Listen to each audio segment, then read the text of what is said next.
Okay, good morning, everybody. Everybody's well. Happy Thursday. There will not be a show tomorrow again. I'm sorry. I think we're moving away from the Friday shows. For those who are interested in the timeless lessons, we'll get it to you for a whole variety of reasons. But I want to finish up on today. We talked yesterday about this idea of the differences between celebrities and the rest of us and how it doesn't really exist. We spoke about how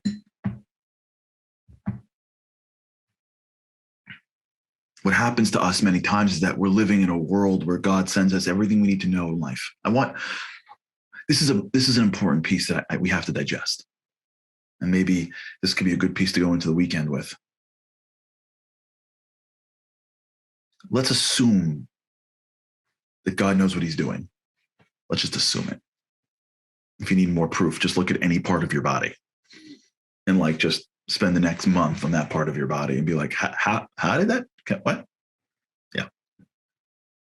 And if you need more time, just look at the rest of the world. But let's assume that the world isn't random. Let's assume that based on sort of basics, at least it is in Jewish thought, but I'm sure in other religions too, but I don't know them. Nobody's in this world for nothing. Everything is created for a reason. That means you're getting everything you need to be successful. And one of the things that you're getting is the values that you need to put into your life to create a picture of the aspirational self in order for you to create an image that will allow you to overcome your challenges. I just said a whole bunch there. Let's break it down. In order for us to overcome our challenges, we have to be different people. We have to grow. A good example of this, to be honest, is a parent or a teacher, anyone who deals with little kids. And if you look at a teacher of little kids, though, not like a little teacher, not a little teacher, a big teacher for little people, you will find, let's use teachers, that the good teachers, when the little kids are disrespectful, they're not thrown, right? The little kids are playing with each other. And then the teacher says, time to clean up. And one kid goes, no, you're the worst. If she's a good teacher, most likely she's not like, what'd you say? I'm the worst? 6-year-old? You're the worst. Get out of my classroom. Like, if she's a good teacher, she's probably thinking, he's 6. Like, well, we'll have to deal with it, but he's 6. I'm not that offended, right? Something happened along the way from being 6. And when someone says, you're the worst, you get into a fight, to being, let's say you're 36 and now you're the teacher and they say you're the worst and you are above it. You have elevated past it. You're no longer in the conversation of 6-year-olds. Something happens from being 6, in which Lego and candy is your life, to being, let's say, 36, to you're navigating Lego for the kids. But if it falls and breaks, you're not lost for the day, right? You elevate yourself. You've become a more elevated person, right? And if you want to continue this, let's continue it. Something happens when you're in your 40s, let's say, and you're mad at this family member or that family member, and it's drama, to when you're 90 and you're like, guys, what, are you kidding me? Right? Look at the politics of somebody in their 50s, and then look at it when they're in their late 90s, and you'll see the guy in the late 90s he's elevated himself. I hope. He's, as they say, knocking on heaven's door. And as soon as he sees that, as soon as that reality sets in that he's 90, gosh, he should live 130, he should live 120.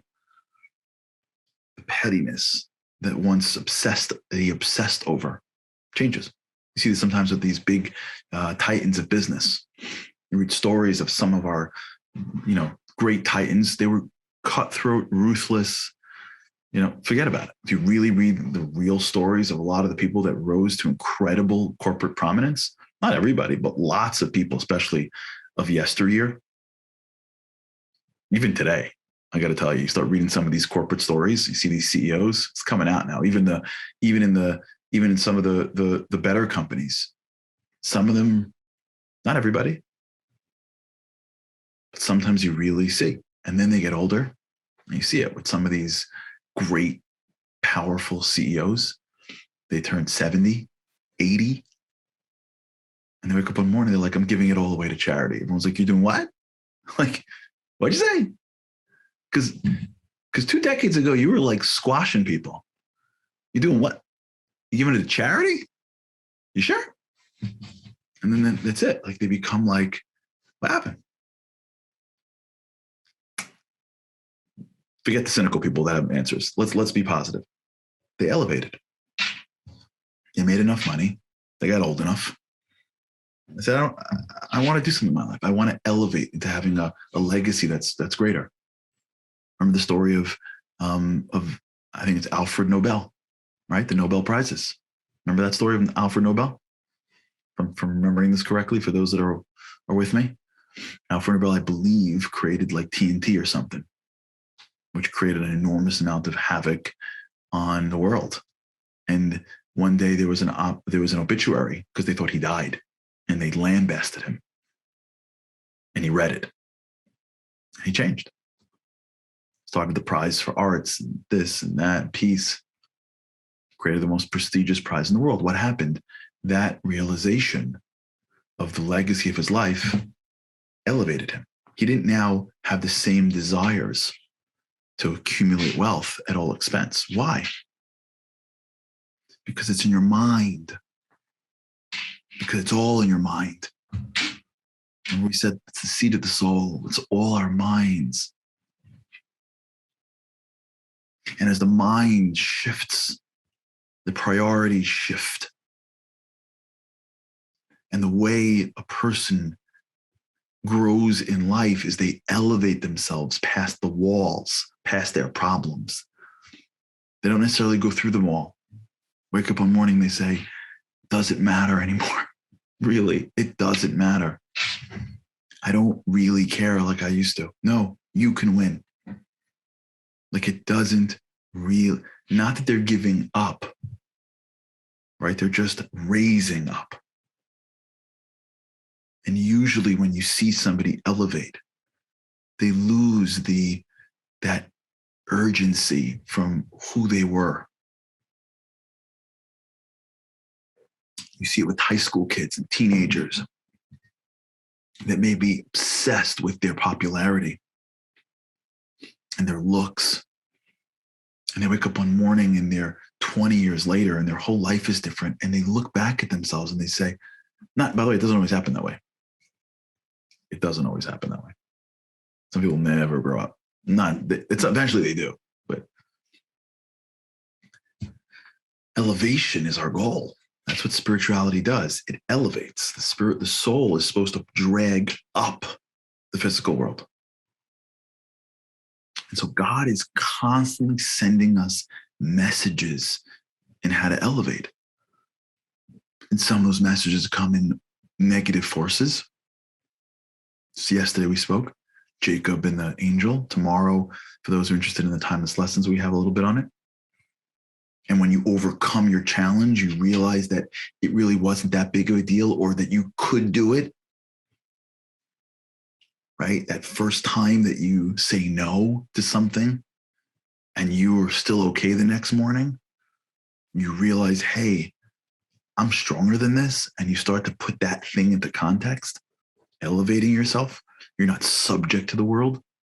It always gets me when you walk the streets. It doesn't happen so much anymore because the world is, I think, becoming a little bit more somewhat enlightened. But maybe a decade ago, you would see construction guys and people would pass by and they would like whistle and catcall women. Maybe it does happen. I don't know. No one does that to me. But like I would see it and I'm like, are you serious? Like, are you serious? Like you can't control. You can't control even, like, seriously? Like, there's no control over your own mouth, that you have to catcall out at another human being because you like the way she looks. Like, holy, like, it always struck me. You're in such, the physical world dominates you to such an extent that you can't even control what you say around someone who's a block from you because of how she looks. And we all have some part of this where we are so under the influence of the physical world, over the animalistic parts of us. Food. We all got this for whatever the thing is. And as you fight whatever the temptation is that people have at the low end, or even at the high end. For some people, they can't not be pampered. They just can't not be pampered. They can't not sit at a certain class. They cannot have certain clothes. They cannot eat certain foods. They just can't not. They can't not be pampered. So whatever level it is in which we need the physical world, as we grow past it, we realize that we're elevating above it. There's a great story of one of the great rabbis. His name was the Satmar Rebbe. And we don't really know how these people become so great. So someone told me a story that in his house, and this is going to sound radical, in his house, they never said, "I want to eat." They never, growing up, like, asked mom for something. Whatever was on the table is what they ate. I think that was at the least of it, meaning they were trained that food is to sustain you. And again, this is a high holy person in a high holy family. Like, I'm not comparing us to that. But the idea that you grew up in a home and you're trained that the taste of food is gravy. Food is meant to sustain. That's a type of elevation over physical. Again, everyone within their range. We all should be normal, healthy, and well. And everybody knows the parts of their lives that they lose it when they don't have it. If you want to know if your kids are addicted to technology, take it away from them for a day. And if they lose it, they're not in control of it anymore. You want to be in control of food? Fast. You'll see. Look at people as they fast. The Judaism, we have fasts. And you see, as you encounter one of those fasts, what goes on. The level of dominance that food has over our lives. And so when we restrain ourselves from things, we elevate above it to some extent, and then we elevate ourselves over the wall. But the other way to do it is to be always in learning of it. We're always learning, always trying to find lessons. We're always on the lookout for what's God teaching me? What does God want me to understand here? Why did I hear that lesson? Why did I hear that story? Why did I meet that person? Now, if you do it too much, you're obsessive, but that's common sense. But why was this person in my life? What did I learn from when I grew up? For better or for worse. There are people who grew up with very difficult childhoods that learn an enormous amount from and become incredible people. Really. And they had very challenging childhoods. And I met some of them. The sensitivity, the empathy. It's unbelievable what they were able to extract out of a negative, abusive environment. Because they were able to learn the lessons and they were able to hang on to the values of those around them that were good. And they extracted those values into themselves. They created they didn't even know they did this, but they created an aspirational picture of who they can be. And then they elevated out of their environment. It's like a magic trick. Everyone around them was just negative, abusive, insecure. And they understood intuitively that for them to get out of this environment, it's not a physical getting out. They needed something else to learn from. So what they did was they extracted everything from books or from people or from whatever, and they draw inspiration to themselves until they had a vision of themselves that was healthier, that was more empowered. And so when they, so to speak, left their environment, they didn't drag their environment with them, because there are a lot of people that physically leave their environment that never leave their environment. But they were able to see something. I can be like this. Yesterday, we spoke about this idea of this celebrity culture that reminds us that you're not, they are, which is totally not true. Those people are regular people. They just happen to have a camera in front of them. Not a big deal. It's just a camera. If you were doing something that all of a sudden became in the interest of everybody, it wouldn't be a deal. Let me tell you something. When you go to certain communities and they don't care about sports, nobody cares what the guys did. And right now, if you're watching this thing and I told you a guy who played like rugby, you may not care unless you're watching from Australia. So in your world, that guy who's a celeb in Australia doesn't exist in your world. The whole celebrity thing is just one smoke and mirrors. It's only for the few people, even if it's millions, that care about that particular thing. That doesn't make them any better or any more unique. And in this world, we think it, but it's not true. Me and you have all the same capabilities of becoming the aspirational person that we're meant to be. And God is training us for this every day of our lives by giving us things to overcome and by sending us values and lessons so that we can extract out of this the example that he gives it and put it into our lives. So when the package comes to you in the shape of a story, you can extract it out of the story, understand what it is, put it into your life. And then when you go out and face your next challenge, you go to it and go, oh, I saw that. It's an amazing gift that he gives you. He's preparing you constantly with values and values and values and lessons to learn about yourself so that when you face your challenges, you can overcome them and then grow, both in mind and in action. It's an amazing life, if you think about it. It's the journey, it's the battle. We got to be looking for it. We got to be aware of it. We can't get lost in gentle inspiration. We can't get lost in the thinking of that it's not me, I'm not enough. We got to be on our game. We got to be sharing ideas with other people. That's our job. When you learn something, that's a value. You don't got to be at the front of the classroom. Share your values with somebody else. To share what you thought of something so that you can share something that is specific and inspiration with somebody around you. So maybe they would learn something they never would have put together. But maybe for this conversation, most importantly, to take the time to envision your aspirational self. Who do you want to be? What are the values you want to embody? Why wait until you're 90? Why wait until you're knocking on heaven's door? Why? Why do we do this for? Why not get it when you're younger? And if you're 90, God bless you, you should live to 120. Even if you're 20, you should live to 120. Why do we wait?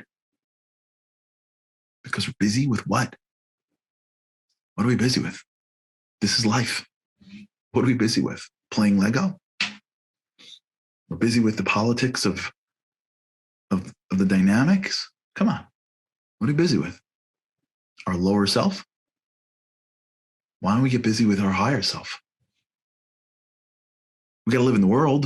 I'm not saying we do it 24/7, but a couple of minutes. The next time you hit a challenge, as opposed to trying to go through it or get knocked by it, slow down and think about who you want to be and practice it. No? All right. Think about it. I will as well. Let's do it together. We all have people we're supposed to be. And if we get even closer to that person, isn't that what life is about? All right, everybody, have a great weekend. Sorry I'm missing you tomorrow. But think about this. Think about it. Tell me what you think. The values, the lessons of life. Think about people in your life that you really respect. Think about stories in your life that you really were moved by. Ask yourself why. extract the value, put it in your life, see yourself with that, having that value. And the next time you hit a wall, see if that helps. All right, we'll talk about it. All right, everybody, have an amazing, amazing day. Have a great weekend. God's help. We can't wait to see you next week.